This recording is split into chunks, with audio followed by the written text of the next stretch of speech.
Welcome to the Courage to Live podcast. My name is Josh Bitsko. I'm a retired police captain with 24 years of experience in Las Vegas.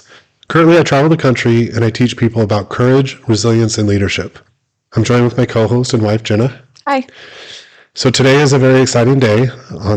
If you're listening to this on the day that it's released, it's also the release of my book. Happy book release day. Thank you. I'm scared.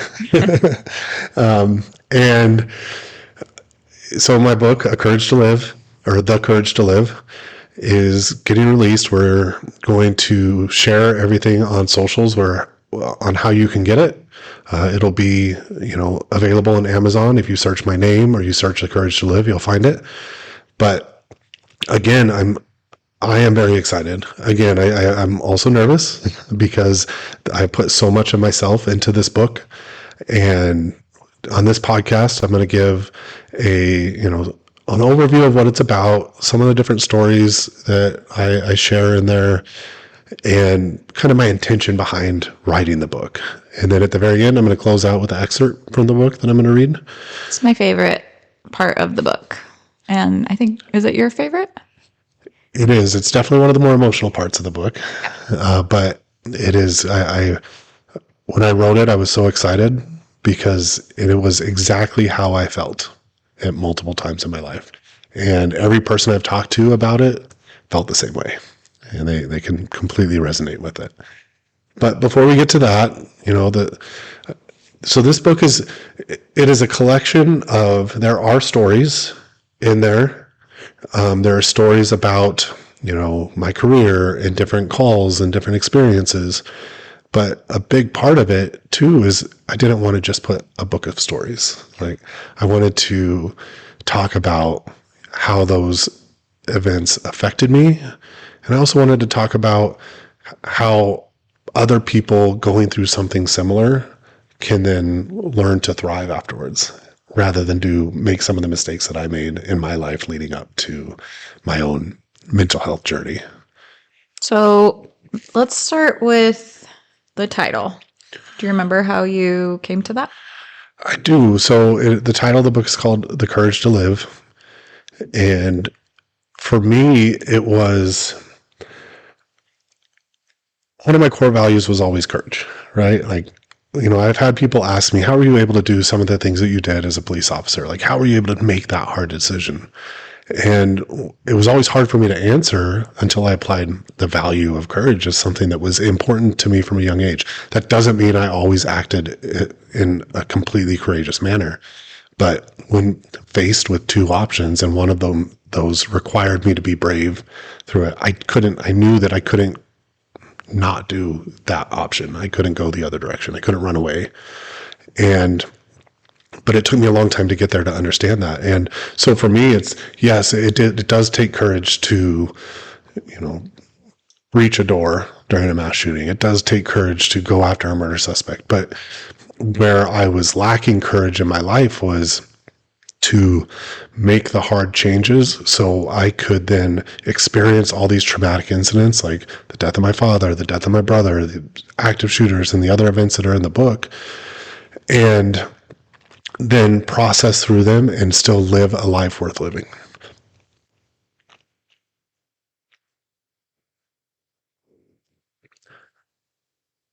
So when I knew that I wanted to write a book, and I made the decision that I'm not just going to write a book about 1 October. I'm not just going to write this is everything that happened. This is my part in it. And, this is what you can learn from it. I wanted it to be more than that, because as I've aged and had conversations with friends and other relationships with people that have had similar experiences as me, I learned that most of us, especially men, but everybody, we don't process through some of the things that we've experienced, and then we go numb. And that's how I lived a huge part of my life, was just numb. And that numbed the bad emotions and the bad memories, but it also numbed the joy. So, whatever you're looking for in a book, like this you're going to get some exciting stories. You're going to, see see the insides of a response to a mass shooting or a search warrant for a murder suspect, or all these things that I've been involved with. But you're also going to see the process for healing afterwards and learn to not make those same mistakes that I made. Yeah, and I just think the title is so profound because you described it initially, that feeling of numbness and just walking around as though you were like a zombie. You were dead, basically, and just kind of existing. You weren't happy, you weren't sad, you were just existing. And so learning to confront head on those traumatic experiences and the places in your life that you needed to improve helped you to find the courage to live, right? To not be a zombie, to not just exist, because that to me is the saddest form of life, just existing. Because what kind of life is that? Well, yeah, and I took a very long road to get there, right? Like for a huge portion of my life was just numb until I was in therapy, until I learned to process what I've been through. And my goal for this book is to give people shortcuts. Like these are proven strategies that work to help you get there. And it doesn't mean it's easy, but nothing worth having is easy. So my hopes, if you were to ask me, why did I write this book? Really, it's so people can live a life worth living without taking so long to get there like I did. And so, the book opens up. I wanted to give context to, the biggest event that I'd been involved with, the event that changed me the most, that affected me the most, was the 1 October shooting, which we have a podcast where I tell my entire story on that. It's, called The Night Las Vegas Changed. So if you want to go back and listen to that, because I'm not going to tell the whole story here.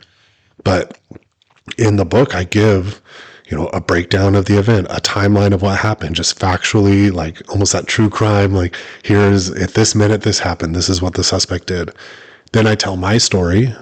Oh, but you also include never before seen color photos of there's no bodies or anything in it. But it is after the event was over. So some of the scene. Yeah, some of the scene, the festival grounds. Yeah. So I give, play-by-play of what happened, insight into the suspect, insight into the investigation afterwards, and then my story, and then pictures of like never before seen pictures of the festival grounds and some of the aftermath. It's not overly gory or anything like that. There's no bodies in it, but in me, those pictures elicited an emotional reaction. Me too. If you've ever been to the Holocaust Museum and you've been in the room where it's just piles of their shoes and then another huge pile of their eyeglasses, that's kind of what it was reminiscent for me. It's a very somber, very eerie, it's just sad. Yeah. So, but I think the photos were important to kind of illustrate what you were describing in the book. Well, yeah, and I think it makes it real.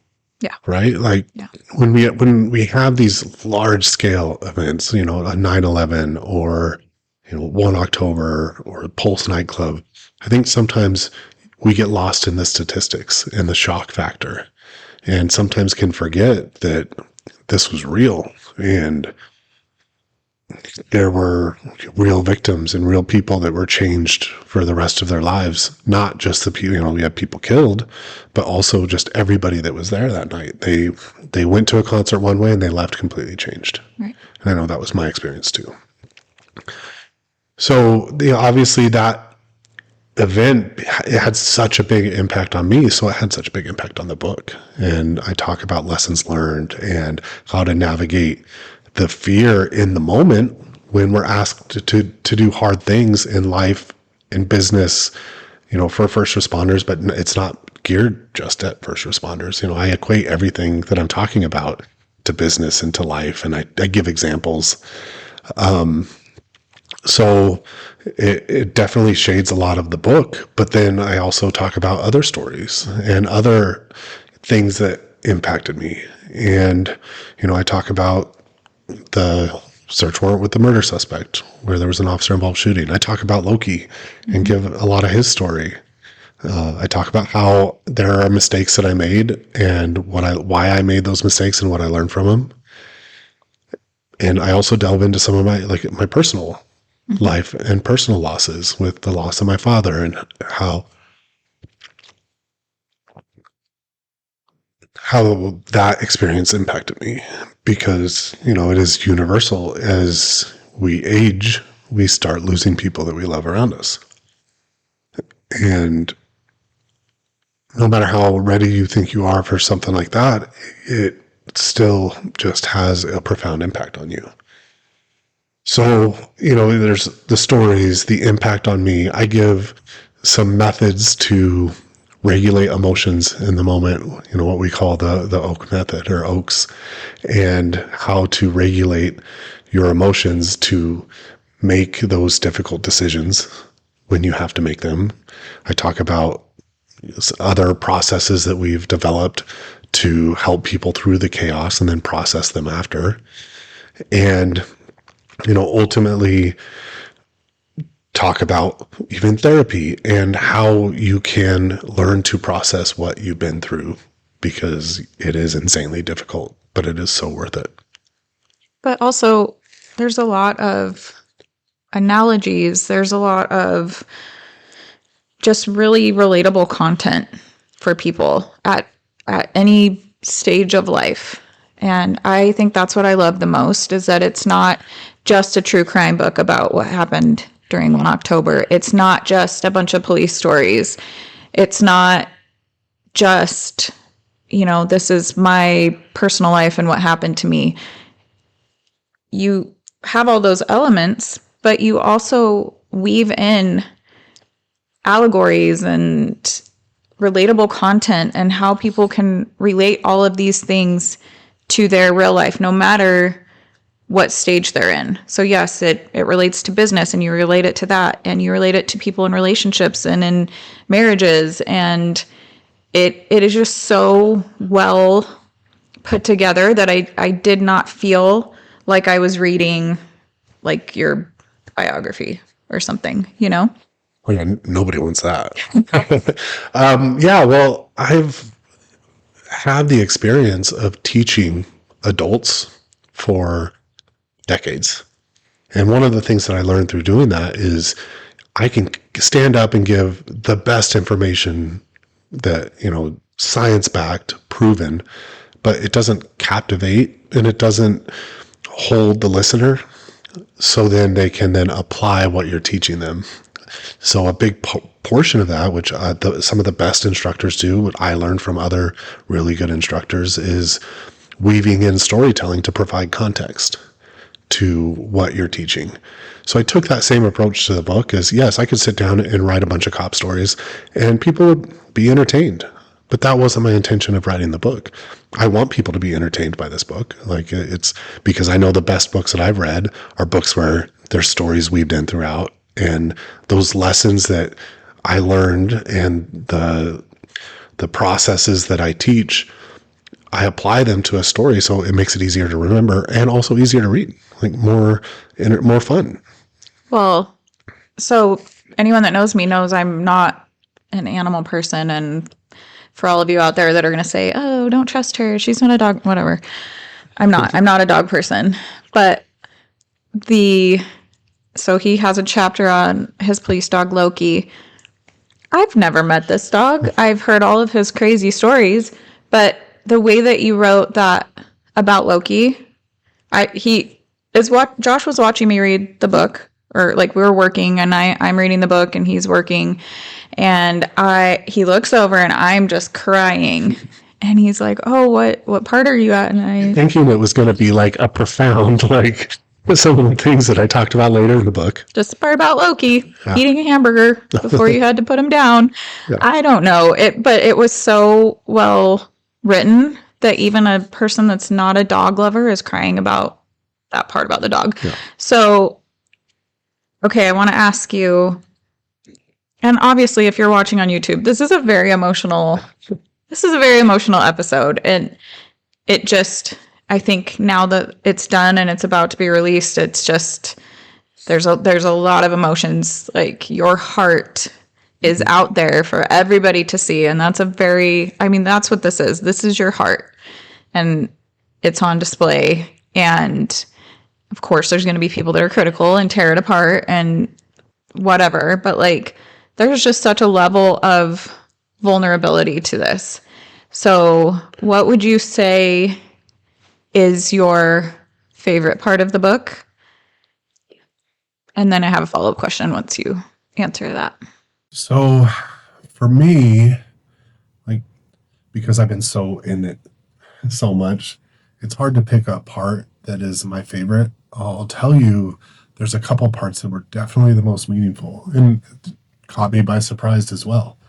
Is like, when I'm writing about my dad, I thought it was important to give context to, because so many people lose parents or siblings. And, I talk about my brother, I talk about my dad, and even through the process of writing it and putting it down on paper, it showed what a difficult period in my life that it was for me and how I was able to get through it.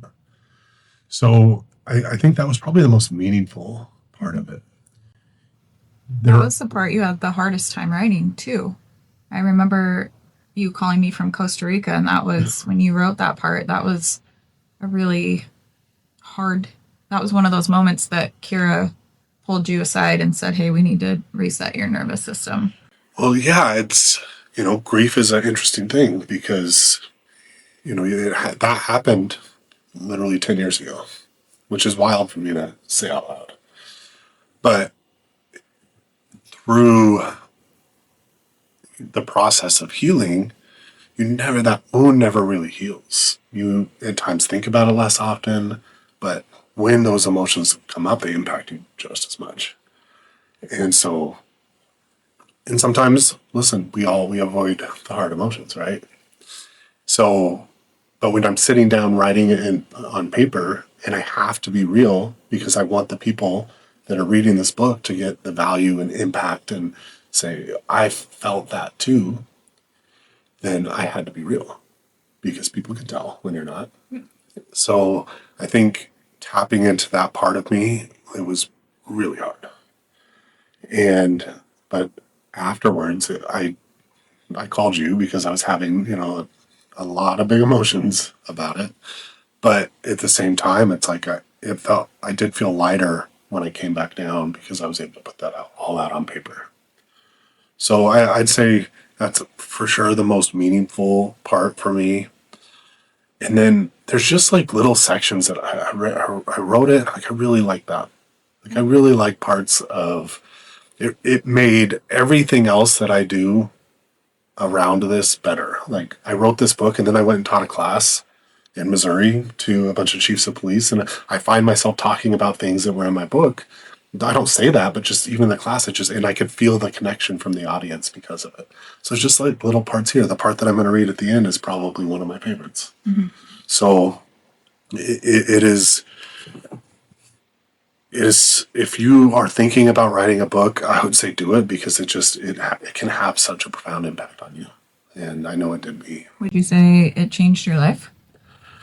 I would.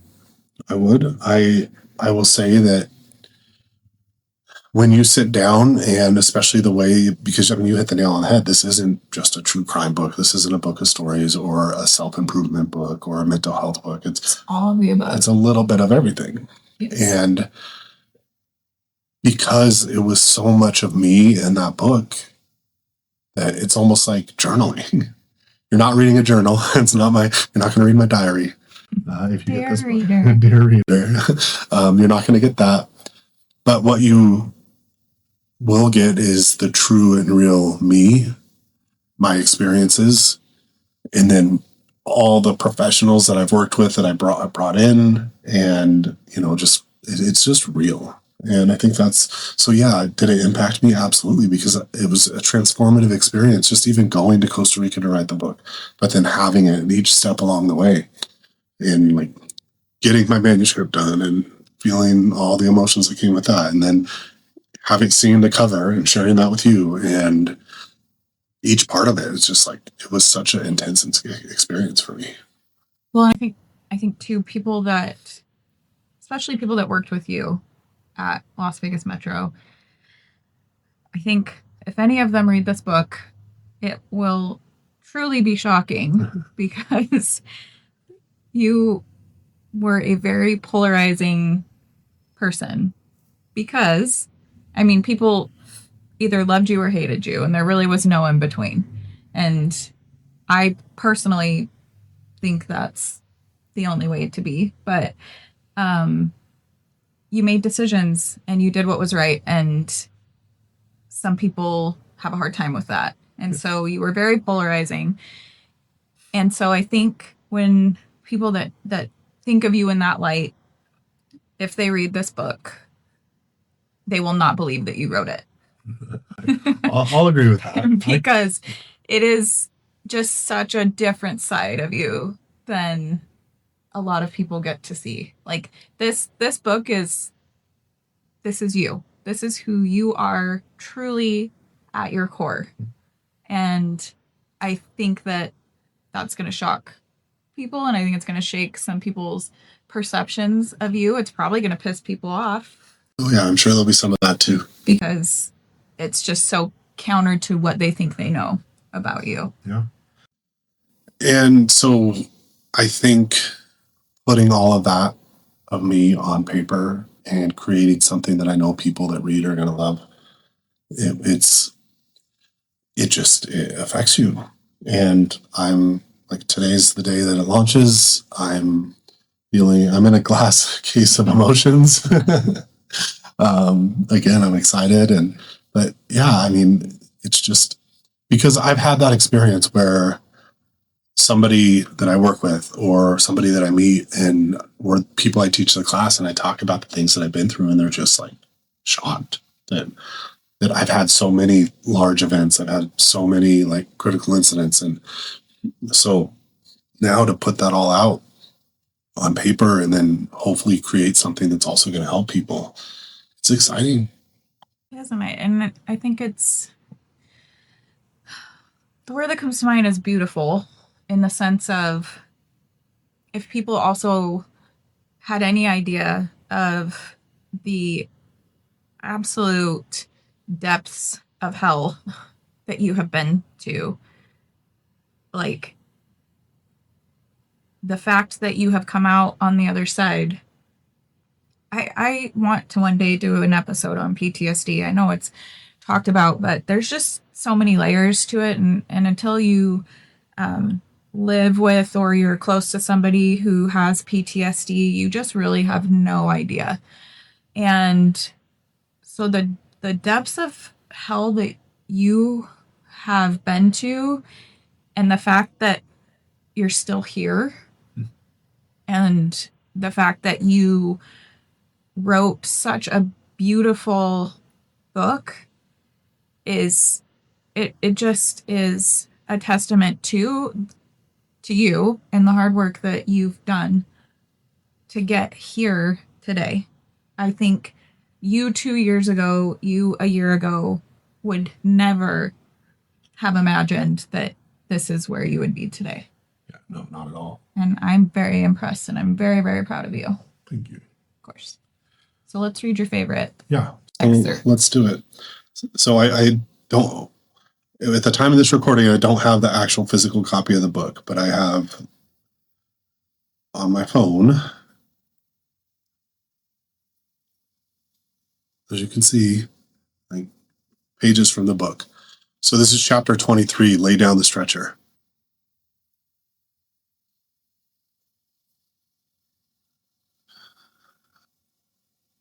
You want me to read it? Yeah, that would be great. and just swipe left. Sorry. It's like I said, it's very emotional. There came a moment when I could not carry the weight of all my past selves anymore. I saw it clearly. Moreover, I felt it bearing down on me, breaking me. This is the price of avoidance. Every time we avoid healing, every time we choose numbness over processing, it's like another part of us dies, and we start carrying that part of us around on a stretcher. We grieve over the person we thought we were or what we would become. Most men I know are dragging stretchers behind them, piled high with every version of themselves they used to be. Every time they buried their guilt or grief, every time they avoided the pain or ignored the wound, they piled another body on the stretcher. This is exhausting. That is why most of us are tired. That is why we become bitter. That is why we cannot move forward, because we are dragging all the carnage of who we were, never stopping to grieve or to let go. It does not have to be that way. You can stop. You can put the stretcher down.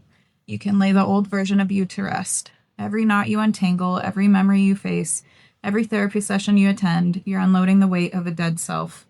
And the sooner you decide to lay down that stretcher, the lighter and more joyful your journey becomes. If you wait years, your stretcher will grow heavier until you can no longer carry it. But it is never too late to lay it down. Some people try to climb their mountain on loose gravel, slipping over and over. Others decide early to search the mountain for a better path. Not a shortcut, but a path that doesn't punish them. That path is somewhere waiting for you. The hard path and the smart path both lead to the summit. One is hell. The other requires consistency, humility, and intention. Find that path by facing what you're not facing. Avoidance is the real disease and the real source of most of our pain. It shows up in trauma, relationship issues, drinking, numbing, even overworking. But just as avoiding your gaslight causes your car to run out of gas, avoiding your emotions will make you spiritually empty. I love that.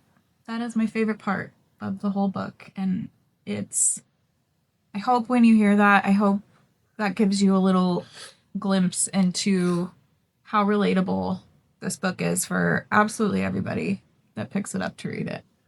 Well, yeah, I mean, I got emotional sharing it. And for me, it's because, like you said, I put so much of myself into this book. And so I need to get over that. For when we do an audible, Yeah. No one wants to buy a book of me just sobbing into the mic the whole time. But you'll have to hire my brother as a voiceover. Get him out there. So, yeah, I mean, I hope that, as she said, you hear that and you see, gives you a glimpse into what this book is about, knowing that they're stories, knowing that you're going to be entertained, and also knowing that, again, you might find that shortcut to getting to a place that took me years to get to. Yeah. So we will have the link for the book. If you're on Instagram, his handle's Joshua Bitsko. If you're here on YouTube, we'll put the link to the book. Amazon, you can just search The Courage to Live by Joshua Bitsko. It will be there October 1st. Yep. So that's today that this podcast is releasing. So I know this was an emotional one. Thank you for bearing with us. And if you like the podcast, please share it with a friend, subscribe, give us a review. And I really appreciate you guys spending time with us today.